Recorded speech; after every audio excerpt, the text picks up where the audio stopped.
Hi, my name is Anne McElhinney. And I'm Phelim McAleer. Welcome to the Anne and Phelim Scoop.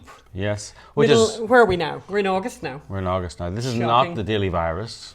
So we have, you may know this, you may not know this, we've been doing a daily program on the pandemic, on the virus, called the Daily Virus. It's podcast only, it's not visual, like this is a YouTube as well as a podcast.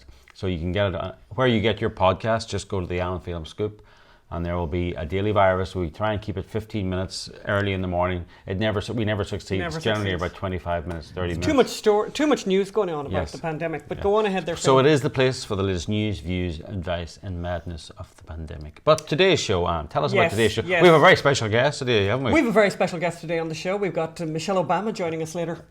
Yes. Not really, Barack. but kind of. And Barack Obama. Yeah. Who was the president of the United States, for those of you who've been asleep for the last decade or whatever. More, in fact. Go on ahead. But we also have a very packed show, some wonderful stuff before we get to Michelle. Actually, we're going to... Michelle.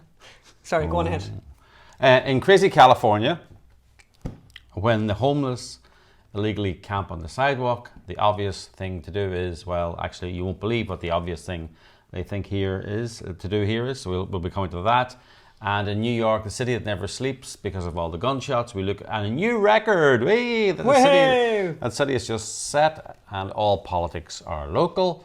And the Black Lives Matter reveal their demands, and they sound rather mafia-like. Oh yes, I'm sure that couldn't be true. And so it begins, the start of the campaign to try and get Joe Biden out of doing the presidential debates in case people see what he is really like. And the New York Times have become... Has a because problem. It has a because problem. Oh yeah, you've always been telling me about that story. But before we get to that, before we get to any of those stories, remember last week we talked about the launch of Michelle Obama's podcast on Spotify. And when when the scoop came out last week, it was before the broadcast of this historical event had happened. So, but anyway, so since then we've listened to the podcast so that you don't have to. And folks, wow! I want overtime. I want extra money. Wow! I have not been paid enough for this. This is abusive, by the way. Just amazing, and that's not in a good way. When they announced their partnership, by the way, when the Obamas announced their partnership with the podcast platform Spotify, they said their intention was to offer a platform, quote, a platform to voices that were otherwise ignored. So for the very first podcast produced by the Obamas for Spotify, they chose to feature people whose voices are obviously ignored normally. George Floyd's mother. No. Some person who runs a banana stand in Indonesia has had to close because of the pandemic. No. And funny enough, and also not the lovely black lady that we heard about from Casey Diaz, who converted him and then by effect converted about 200 other violent inmates, to Christianity. No. Not her either. So hold on, but it's a platform of voices that are otherwise ignored. Let me just take you out of your... Who would be the first guest? Let me just take you out of your misery. First of all, it's Michelle Obama and it's Barack Obama. Apparently, those are the voices that are ignored normally. So Michelle Obama on her first podcast is interviewing Barack Obama in an attempt to highlight voices that are often ignored. So Phelim, you have listened, I have listened, God help us both, and I mean, one of the phrases you came up with to describe the way they banter with each other, Michelle and Barack Obama, is that they have this kind of rehearsed casualness, right? Yes. Oh, it's cloying. And it's like we love each other. Will we listen to this first piece at the very beginning? No. Okay. We will not. So they basically, at the very beginning, they do this faux mistake, right? Yeah, faux flub. Faux flub. So let's dive in. So let's just dive in, and then Barack does a big snicker, and then we're going to just dive in, and then he does a big deep belly laugh. So, but also, I mean, I just found it cloying. I also found it ideologically incoherent. I mean, for example, she talks about her father's city job. When they were growing up, paid for everything in the family. And, Michelle says it couldn't happen now because of wage stagnation. And Barack says it couldn't happen because of rising healthcare costs, that one man with a city job could raise a family. Actually, Michelle, there's one place in the world where wages have not stagnated and healthcare is looked after, and that's city jobs and government jobs. And Barack, didn't you pass something called Obamacare that was supposed to stop rising healthcare costs? So it's just ideologic, and there's lines in it like, young people need to realize the government doesn't have a marketing budget. The government is the biggest buyer of advertising possibly on the planet when you think about it. Oh no, absolutely crazy. But also, by the way, there's other stuff in it that drives us kind of nuts. So there's this kind of cultural, I don't know, I think it's kind of insulting, by the way. So when Michelle Obama says Latino, which is incredibly easy to say, can you say it, Phelim? Latino. It's incredibly easy to say. But when she says it, this is what it sounds like. Latino. Let's hear it again. Latino. And again. Latino. Let's hear it again. Latino. I'm like, what is wrong with her? So what is that? Because what is wrong with her? NPR do that, right? Do they? Yes, Latino. So what is that about? So does that mean though? Does that mean? No, it's them. It's the way it's pronounced in Spanish. No, right? I get that. But so if that's the case, then do you, when you say? Do they? I don't say that. So does one then? Do they say Budapest? Do they say Paris instead of Paris? Do they call Naples Napoli? I mean, that's what I don't know. But I mean, no, they don't. It's just I'd like to pandering. know. It's pandering. It's stupid. I think it's insulting. It's bad.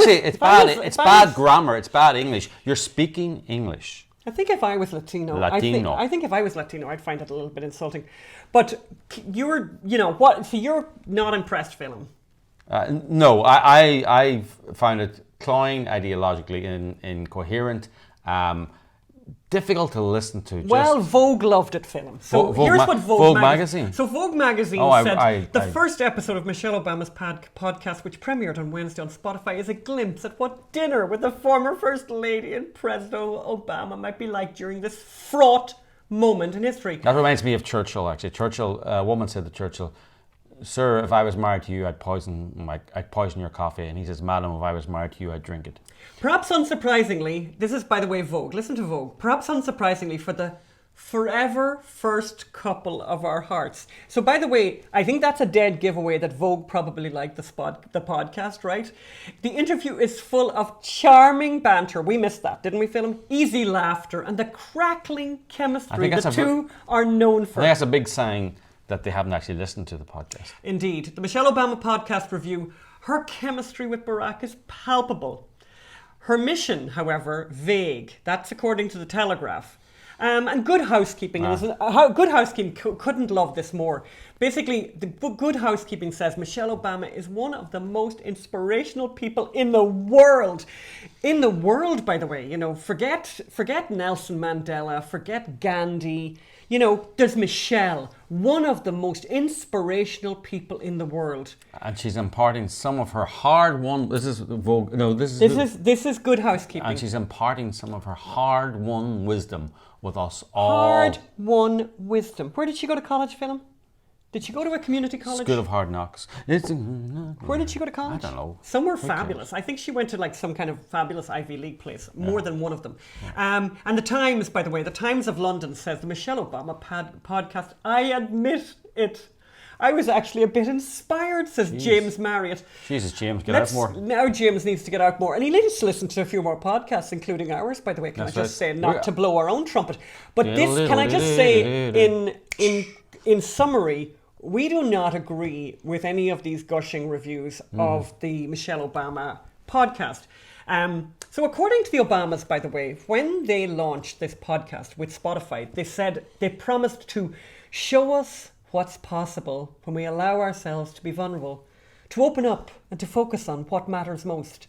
To focus on what matters most. So let's have a think about that. It's good. Let's find out what really matters most to the Obamas. So we know from last week's podcast that shameless self-promotion is certainly something that they value.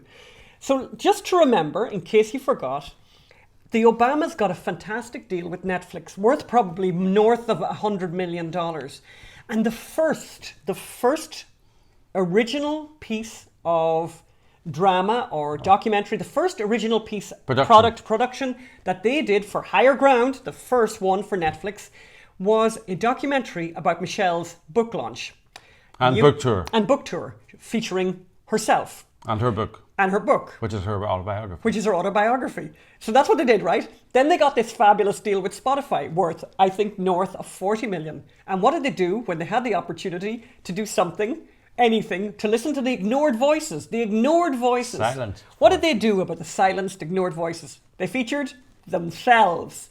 And it's worse than that. I mean, it gets worse than that, but we're only warming up here, you know? So, but what does matter to them? That's what they said. They're going to show what matters to them. What does matter? And, I'll tell you what we know for sure, Philip. We know what doesn't matter to them. So the first thing that doesn't matter to Michelle Obama from the podcast is relevance. Can you explain that to everyone, Philip? Why is it that doesn't matter to them? Apparently there's going to be 9 episodes, right? Episodes. So you think, wow, 9 episodes, and we're we're yeah. 100 days or 95 days from the election. So to be breathlessly following the developments in this historical moment. And only at the end, they played little clips, little trailers at the very end of future episodes. They've already recorded at least 6 of the episodes. They may have recorded more than them, but at at least recorded all of them. Yeah. And it's like, you're running up to what could be a very one of the most important elections in 40, 50 years, and you're Michelle Obama and you've recorded your episodes in advance. I mean, and that doesn't even we get sweats I want to let you know a little secret here. This podcast occasionally. Well, this podcast this is downloaded on a Wednesday. We don't record it 1 minute before Wednesday because we have to do a little bit of editing. But we're sweat. Oh yeah. We're sweating because we're worried that some big news story will break in between us recording it and dropping it. Even in the morning when we're doing the virus, we're thinking, have we missed anything? Because sometimes news, we come out at 5 or 6 in the morning Pacific time, but sometimes news will break on the East Coast at 9 or 10. Absolutely. We're sweating about we can't miss the news. We want to be relevant. Michelle Obama has 9 episodes of a podcast coming out in the run-up to the election. She's already recorded 6 of them. At least 6 of them. At least 6 of them. At least. So the guests that they have chosen, and we know who the guests are. They've told us at least 6 of the guests. We know that there is basically no intellectual diversity, 0. But not only that, she doesn't have just 1 or 2, but she has 3 members of her own family as 3 different podcasts. She interviews her husband, Barack Obama. Now, in fairness, you can justify that. He was actually the president of the United States, apparently. Her mother, though, gets a full podcast, Marianne Robinson, and her brother, Craig Robinson, famous for being her brother, I think. Is that correct? Famous for being the brother-in-law of Barack Obama. There you go. Actually, even more so. And she also interviews one of her oldest friends, Valerie Jarrett. This isn't, you talk about, did she go searching the world for the untold stories? For the untold story and the silenced voice of the person who really needed to be heard. No, she talks to Valerie Jarrett. Valerie Jarrett, you'll all remember. Well, by the way, was one of the first people. She gave Michelle Obama a job at Mayor Daley's office in Chicago. And by the way, Valerie Jarrett's daughter, Laura Jarrett, works at CNN as a reporter, which is lovely. Mm-hmm. She also interviews apparently somebody called Michelle Norris, who's a Washington Post opinion columnist, formerly of NPR, and the first African-American female host at NPR in 2002. Oh, and by the way, Michelle Norris's husband, Broderick Johnson, was the White House cabinet secretary for President Obama. Oh, and then they have a token other person who's not deeply, who's not basically related to them, and that's Conan O'Brien. Well, we don't know that. I mean, he probably maybe he is related really to friendly them, or whatever. Oh, I'm sure he's very friendly with them, because if you check out Conan O'Brien and Obama's, they've interviewed each other basically every second week. But most of all, the thing that the Obamas don't care about is Black Lives Matter. They clearly don't care about Black Lives Matter. And we know that because in the podcast, they said that the Black Lives Matter protests showed how unified young people were. Now, I have to say, that wasn't the takeaway we had from the protests. And we were up close and personal to some of those protests. We saw violence. We saw ignorance, looting, destroying people's businesses. Assaults. We saw places near here, by the way, where business owners had written in really big letters, Black-owned business. As though being a white person and owning a business, you deserved to be looted. You deserved your business to be burned to the ground. We saw rich white people spitting and abusing and assaulting police officers. And as Phelim said earlier, people have been murdered And the Obamas have nothing to say about Well, it. But on top of that, they have Phil, something to say. But let's just hear actually what they have to say about those protests. And the good news is that when you look at all these young people who've been out there protesting in the wake of the George Floyd murder, that's their instinct. Mm-hmm. It's not uniform, and it could still go both ways in this country. Yeah. Just like it's teetering one way or the other in countries all around the world. Mm-hmm. Right? That this is not unique to the United States. It's just we got our own version of it. How do we live together in a world that is shrinking, and we are no longer just living in our individual neighborhoods? Remember you were talking about Chicago. Yeah. Well, now everybody is on top of each other. Mm-hmm. That's it. Where have you been, Obamas, while the US burns? Where have you been? I mean, it's extraordinary. And actually, by the way, we have an answer to that. Yes. So we know where they've been, and let's hear it in their own words, because it's actually great. They tell us where they've been recently during these protests when the country is burning and the cities that they propose to love, the progressives love, are burning, and people's businesses are being destroyed, and people's lives are being destroyed. People are being injured, and people are being murdered. Where were the Obamas? Let's hear that right now. Like most Americans, we've been spending a lot of time together in quarantine. You don't seem to be happy about that the way she said it, right? It's just a fact. There wasn't a judgment. We've been together. I've been loving it. Yeah, I've been having a great time. But we've had some interesting conversations because these are some crazy times. Right. We had a great time. And by the way, I bet you had a great time. Yes. I bet you had a great time. Way too busy loving being in quarantine. And by the way, I'd be loving being in quarantine in the quarters that they have. And we'll come to that. And we're going to come to that, because more than almost anything else, one thing that we know that the Obamas seem to enjoy, yes, is hypocrisy. Yes. This is what they spend a lot of their podcast talking about. It's funny, people, you find this with Democrats, that they project a lot. Yeah. But they've no sense of they accuse you of what they are. Yes. And what they're obviously at some level aware of, maybe, yes. But it doesn't feel like that. There seems to be no sense of self-awareness. But there must be, because they talk so much about it, and it's a weird thing for them to talk about. It's really weird. So they talk about stuff being bad, and they talk about greed being bad, and success and wealth. When they apparently in the past had success and wealth, it felt isolating. Yeah. So let's hear them talk, and some of it is quite ridiculous. But let's hear them. You go back to visit the house we grew up in. It's tiny. You think, oh my God, we were broke.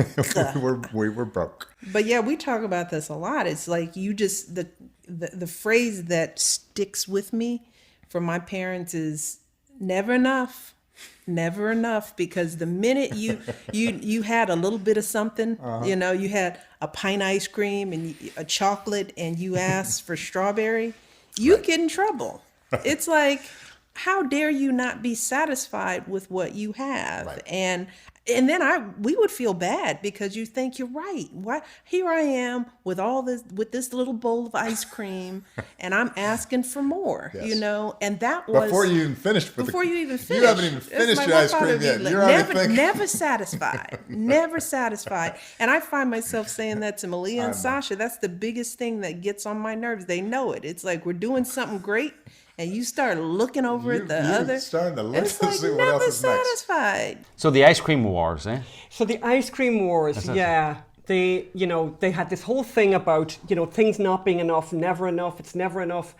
But what's amazing to me is, really, have you guys looked in the mirror recently? No, but let's hear then they talk about greed. Let's hear about how they advise young people to live their lives. I think as young people listen to this, as they're starting to shape their paths, I would really strongly encourage them to think about building lives that are selfless.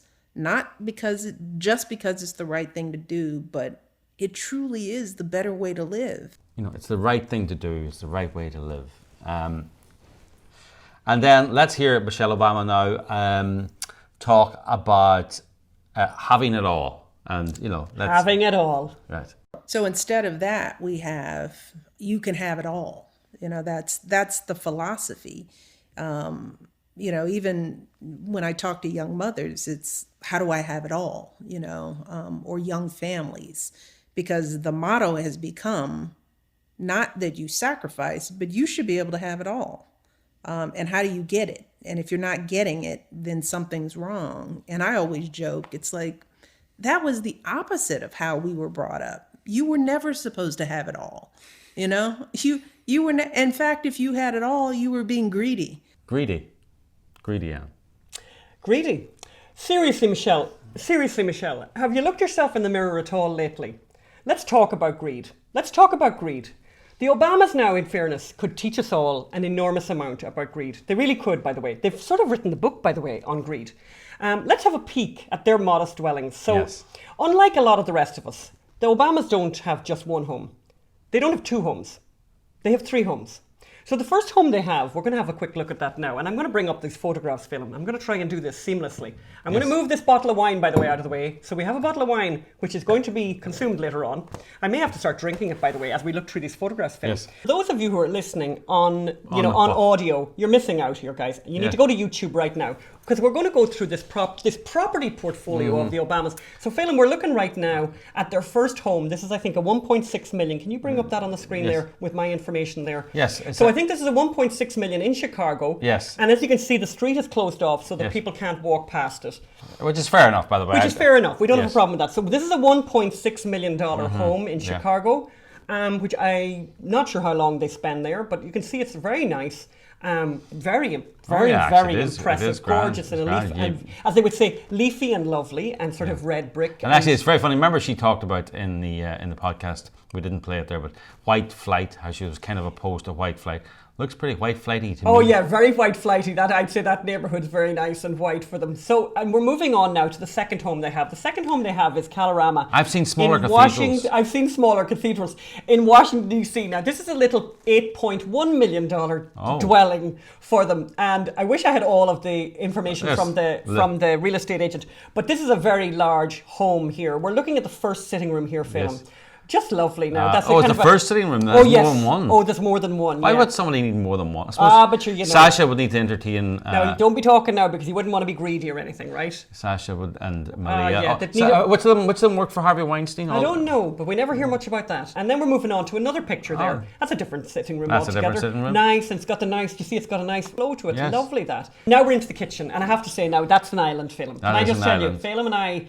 It's kind of sad. I'd love an island, but I haven't had an island yet in my life. I have not. But that's I feel like I've let my wife down that I have not provided. You see what that is there, Phelim, on that island now. So that is some kind of Italian marble there. Really gorgeous. So. And look at those. And you know what that reminds me of, by the way? When you look at that photograph now, I think that reminds me of a TV show that you really like, Phelim.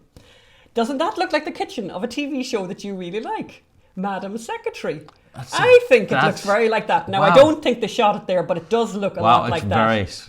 And then look at the lovely, there's a nice looking double stove, because you'd need that, because I suppose Michelle does a lot of cooking now, you know, ovens, that kind of way. 2 ovens. Gorgeous, and a lovely looking out the windows, looking out. Well, she does a lot of eating anyway. Oh, behave. Yes. Again, another view of, now that's not the kitchen, by the way. That's the pantry. Wow. Now the pantry is bigger than most people, regular people watching this show. Most of us don't have a kitchen as big as the pantry. I think that pantry is about the same size as our kitchen, or bigger. No, that's bigger than our kitchen, Phelim. Yeah. I'm going to tell you right now.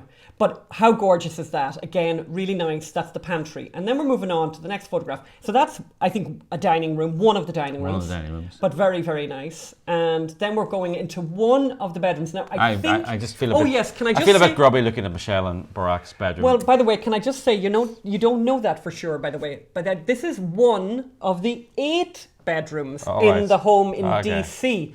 Now, we're not going to go through all 8 bedrooms. But, there's a lovely bathroom. That is a bathroom. There's one of the bathrooms. And isn't that lovely? And I love this lovely tub there. I love the windows. And again, you see they're using the same marble throughout. They've got this lovely Italian-style marble. Gorgeous, that. Oh, and what's up there in that? See that? Sort of his and hers thing there. Yes. So lovely. Moving on now to the powder room. A little bit busy there, would you say, I would say Phil? the wallpaper now could do with A little bit busy, that wallpaper with for a us. paint on it now, but something just. But it's a very nice little powder room there. And I actually didn't look up. So it's an 8-bedroom home. I suppose every bedroom is an ensuite. And that's another So there's living about 9 or 10 or 10 bathrooms. As your in the mother would house. say, who would clean them?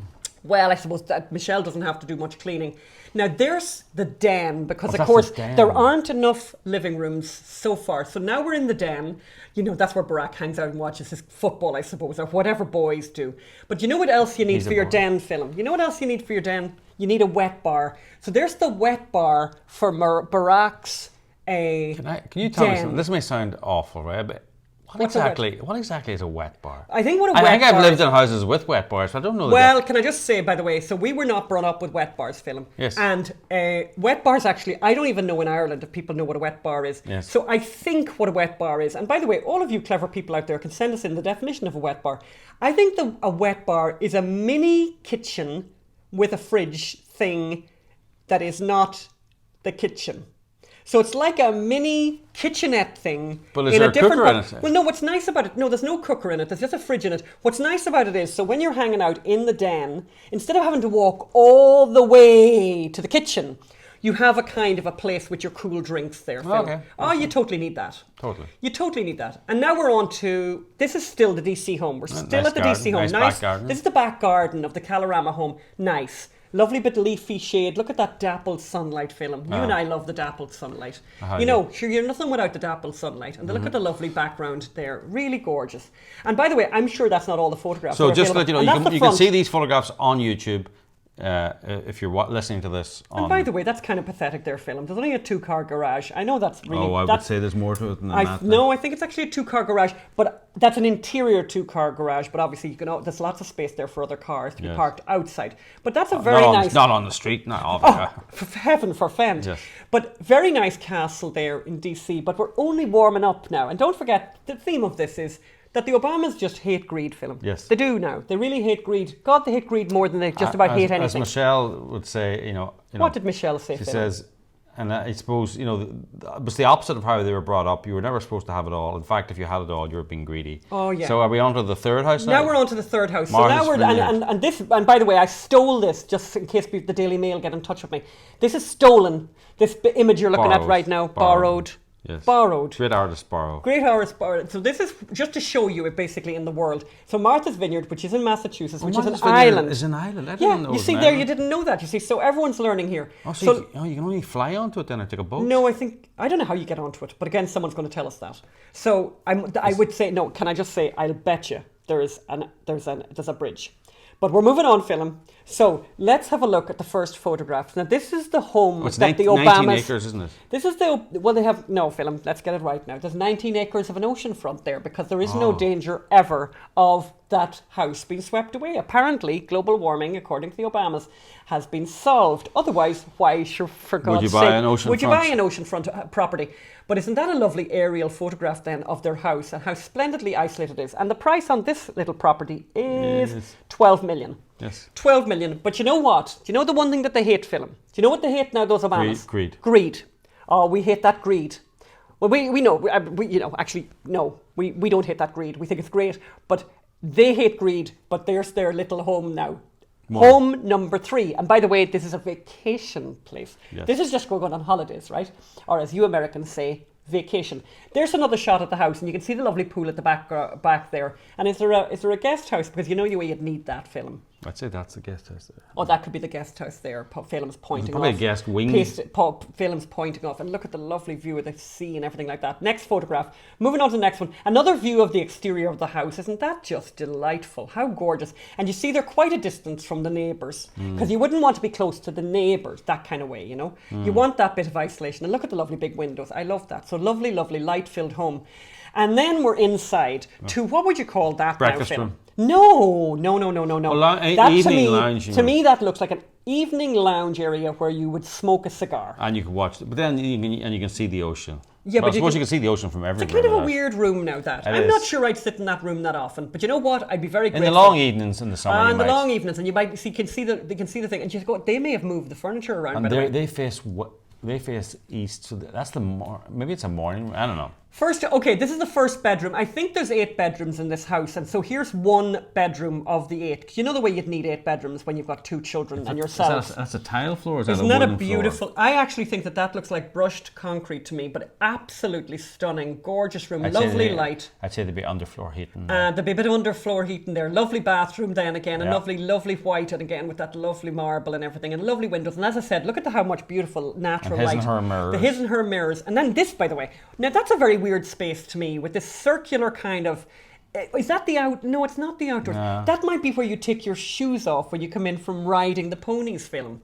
Would that be Daddy, would you go and feed the pony? Would you go and feed the pony? Now that's a reference to Northern Ireland, got nothing to do with the Obamas at all. But that's a kind of a weird, perhaps that's kind of a reception area of some kind where you might have a cocktail or something. But we're not sure. Who knows? And you know because you can get in touch with us and tell us. Now this is the view of the pool because you know the way you'd need a pool, even though you're living on the ocean. So there we go with the pool and the lovely, look at that, and they got the chaise longue out there and the lovely view of the outside of the house. Gorgeous. Moving on. Now this I love. So this view you have here now is the balcony off the master suite, which allows Barack and Michelle to sit out there and have a look at the ocean or the sunset or the sunrise. And I think, aren't they facing east? Are they facing east? I don't know that. So they'll catch the morning sun. And by the way, I think that's the last photograph. Oh. I think we have the last I photograph. was getting to So enjoy isn't that. that just gorgeous? So we've done the 3 houses. So just to remind ourselves again, these are people who hate greed. They just hate it, apparently. So that's those Obamas. Yes. Now, So- Phelim, what else are you going to say about them now? The other thing, when we talk about greed with the Obamas, and just remember that again, please, and I think we said it already, don't forget, they got about 100 million from Netflix. They got about 40 plus from Spotify. They got book deals that you can't even begin to believe. So I think we've a message, you and I, Phelim, for the Obamas, because obviously they want to share it, you know. So we are available. Yes. We are available to go to Martha's Vineyard. We'd love to just go for I suppose for a month. Do you know what? That's greedy. We'd love to go for 2 weeks. We'd love 2 weeks holidays there. And they don't have to be there either, right? No, that's okay. You don't. In fact, if anything, actually, we'd much prefer to have it to ourselves. Yes. But the other thing that we'd love to know about the Obamas, and get in touch and please do let us know, is have you brought children from inner city Chicago to enjoy the seaside at Martha's Vineyard? Because they'd love that, you know, actually. And now that you have explained to us how much you appreciate and how much you care about the community and the communities you came from, And how you shouldn't Chicago, hoard things. and how you shouldn't hoard things, you should share things. Are you sharing? Are you doing much of that sharing with the house up there in Martha's Vineyard, your $12 million home with the poor of Chicago who are getting shot at? And how much time you're spending? And one of the things I really find galling about this podcast, absolutely galling, is that people are getting shot dead in your town, in the town of Chicago, every weekend. Children of colour are getting shot dead every weekend. Yep. Where are you? Why aren't you speaking? Where are you, by the way, in the Black Lives Matter protests? We have not seen you in the front lines. We have not seen you go out. And by the way, and I am talking seriously now, can you imagine if Barack Obama had gone to those protests and said, please, everyone, stop throwing stones. Stop throwing Molotov cocktails. Stop killing people. Killing people. Stop hurting people. Stop looting. Spitting at people that you don't know, that are trying to save the whole lot of us, that are trying to save businesses. Stop destroying people's lives. Stop murdering. Can you imagine if they did that? But they're nowhere to be seen because they're having such a lovely time in their 3 homes that are completely isolated. You know, what do you call that?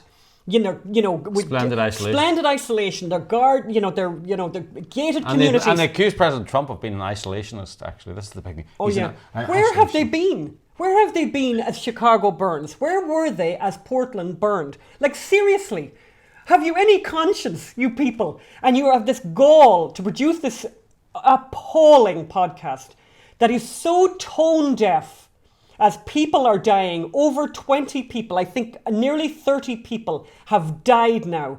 Innocent people have died through these protests, and you are nowhere to be seen. Nowhere to be seen. Except and then in your to lecture people about greed and relevance and unheard voices. Yeah, and to lecture people about greed in your greedy, you can never get enough dollars, and you don't care about these deaths. And in fact, you don't talk about those deaths. Not once in your podcast do you mention the dead of these protests. These so-called peaceful protests. Not a word from you. Shame on you. It's a disgrace, by the way. So our rating for the Michelle Obama podcast is a big 0. She doesn't get 1 star from us. 0 stars. 0 stars. Phelim, in other news, what else is going on? Well, in other news...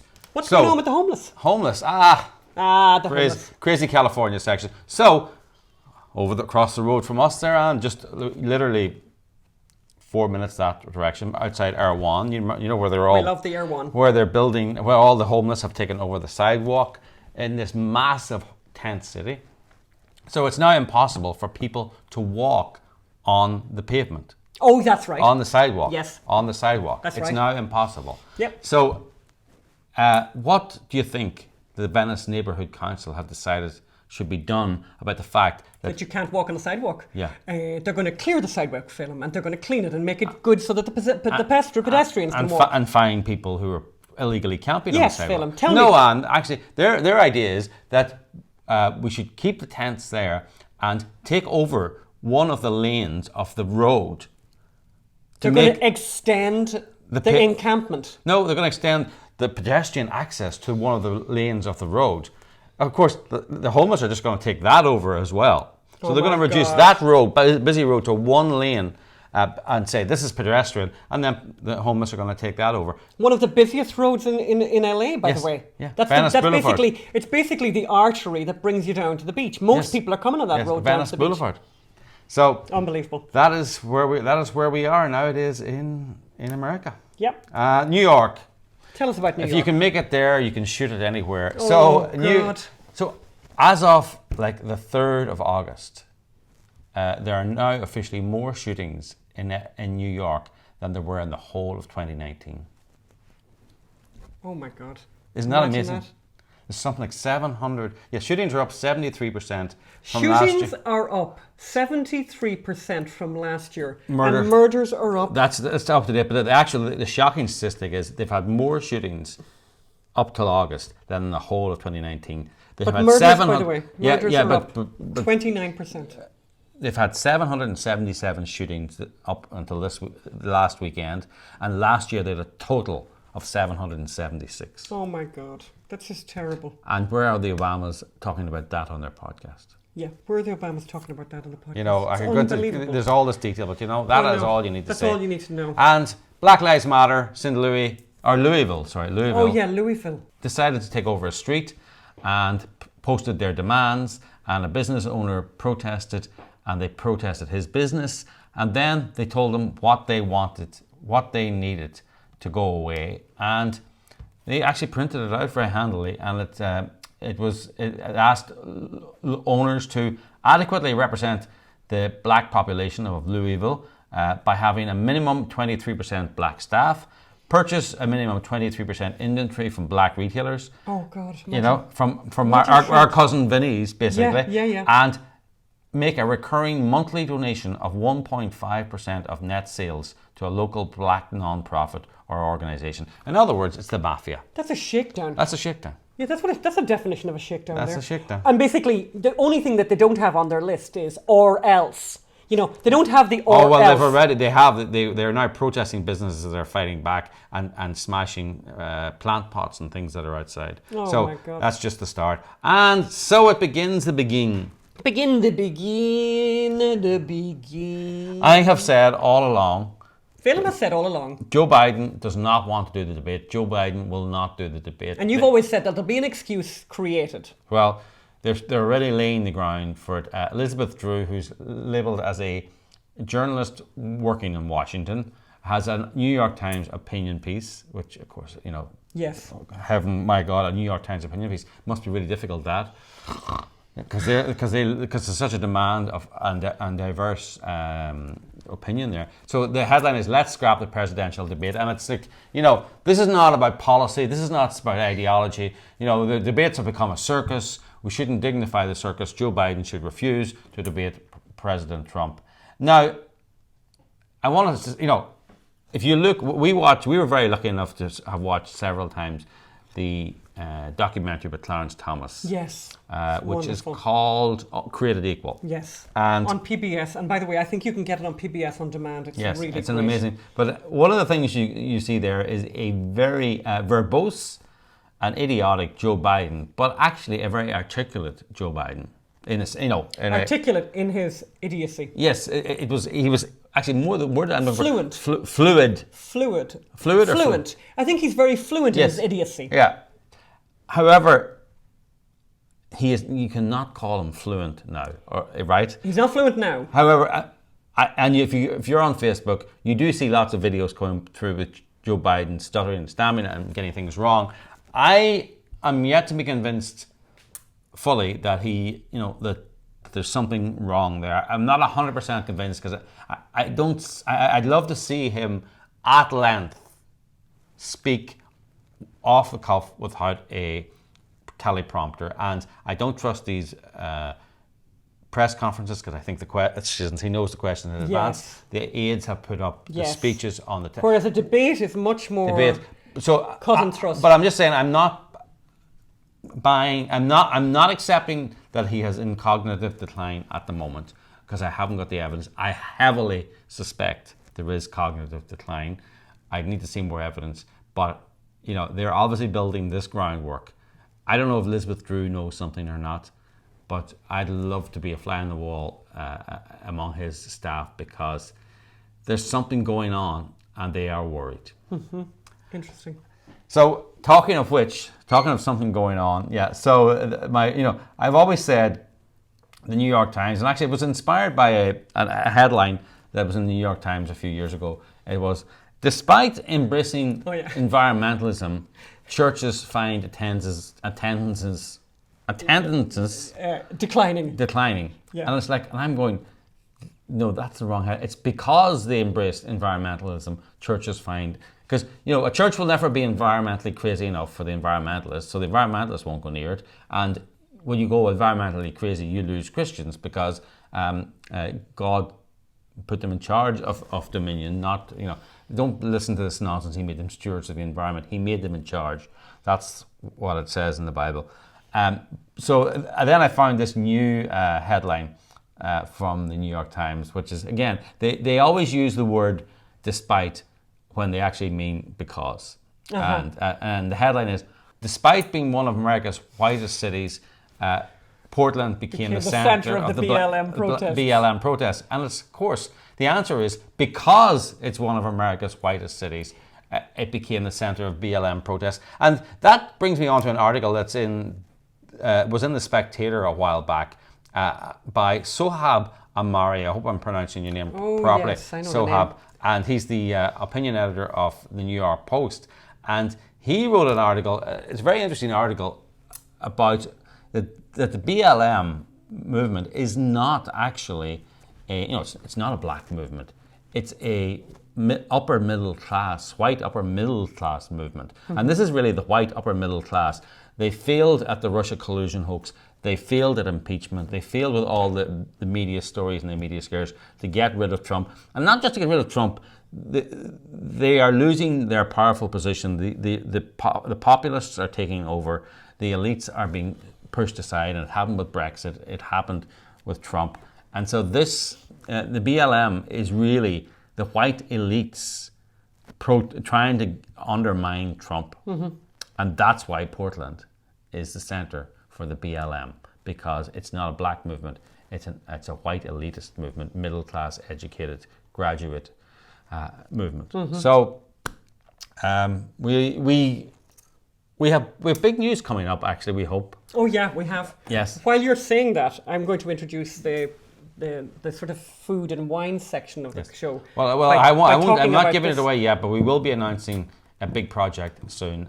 We hope, and we want you to be the first to know, and you will. So keep an eye out. That's me pouring. For those of you who aren't watching on YouTube, that's me pouring. So what do you take the bottle? Oh, you take a sniff. Phelan doesn't drink, but he does appreciate the sniffing of these bottles of wine. That's a strong bottle. So this is called Precision Cabernet Sauvignon, and it's 2018. It's a Napa Valley Cabernet, which I have just discovered. So somebody very kind, Paul, thank you, just brought this for us for a dinner recently, and we didn't get around to consuming it until a little bit later. And then I did open it and had a glass and thought, oh my God, this is really like my favorite new thing, right? So it's like a big red, and it's really gorgeous. And I was thinking, let me just try it out a minute.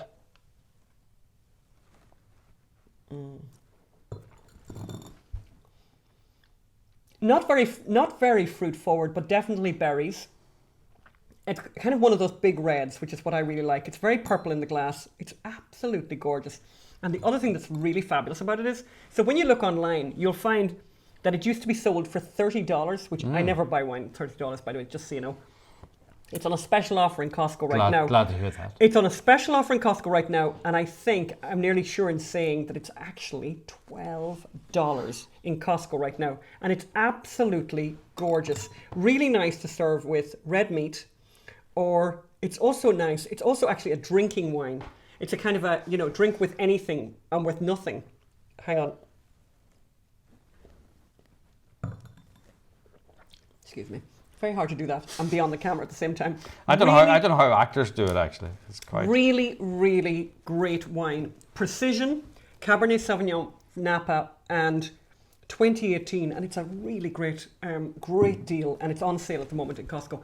And we're not getting money from Costco. Costco, interestingly enough, do not do advertising. Why would they when they do it? I think we've said that before, and by the way, it's true. That's and true. By the way, every time you say something like, when I make speeches about anything around the country, and I mention Costco, you see people kind of sort of slightly shift in their seats in a kind of I love Costco, in that kind of way. Yeah. But as I said, we said this actually on the other day. We said this on our Daily Virus podcast. You can go to Costco, but you can't go to the church. You can't go into a church, but you can go into Costco.